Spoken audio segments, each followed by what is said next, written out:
My name's Bob Wilters. I'm District Attorney of Baldwin County. And Friday morning was one of those mornings that you never want to see as a prosecutor or a person, citizen of Baldwin County. When you have two bodies that are found on the side of the road, left there. But I can tell you one thing, as a citizen of Baldwin County, as the prosecutor for Baldwin County, having the Major Crimes Unit activated and get started on an investigation is awesome to watch. When you can put 30 investigators on a case in which you don't even know who the victims are at that moment. There weren't anybody that we were able to identify. I believe Elberta Police Department was there first on the scene. They did not recognize the victims. They knew they had something a little bit bigger than what they can handle, so they immediately called for help, and we appreciate that, and we appreciate all the assistance that the City of Elberta and Elberta Police Department gave to us during this investigation.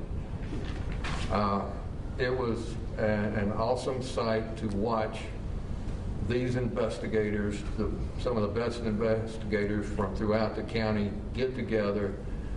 Egos took a backseat, and they began to work this case. And within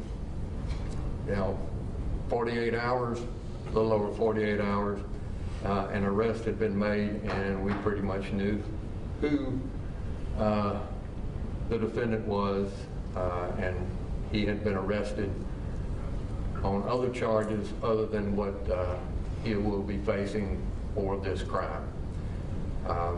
The prosecutor that will be handling this case for my office is my Chief Assistant, Teresa Hines. Ms. Hines, if you'd like to step up. Hello.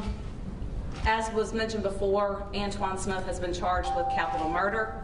The capital murder is stemming from more than one person being killed in one action or plan or scheme.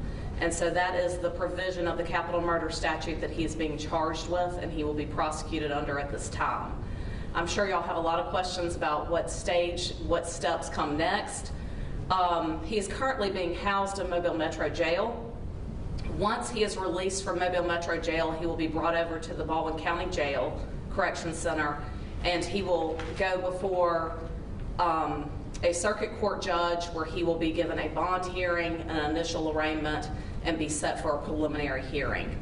We are unsure at this time when that will be, but we will update y'all with that information at a later time.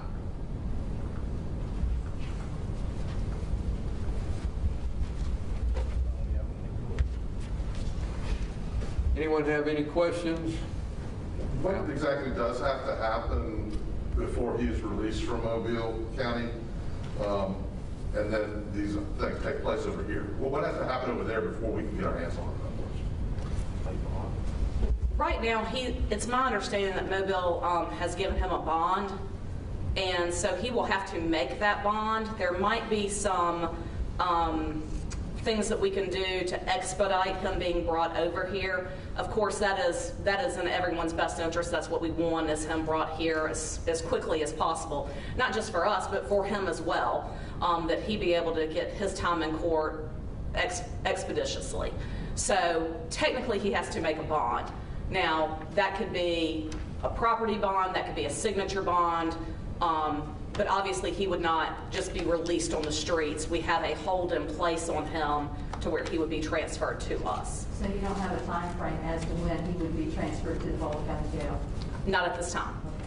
Is it feasible he could just decide not to bond out and let his cases play out in Mobile over time? I mean, technically it's possible, but this hold will always be there, so he's not going anywhere. Right. Lieutenant Reed, are there any other